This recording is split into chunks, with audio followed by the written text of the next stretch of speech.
Зимовий декор моєї спальні. Ось таке до та після. Давайте починати.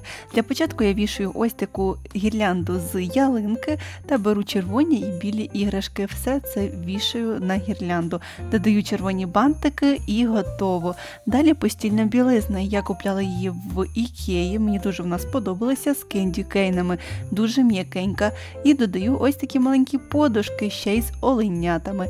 Ще додаю ось таку маленьку ялинку, так не справжню, і декорую також іграшками. Додаю ще ось такий дерев'яний напис та свічку. І весь зимовий декор в спальні готовий. Тепер заварюю смачний чай і буду насолоджуватися цією зимовою атмосферою.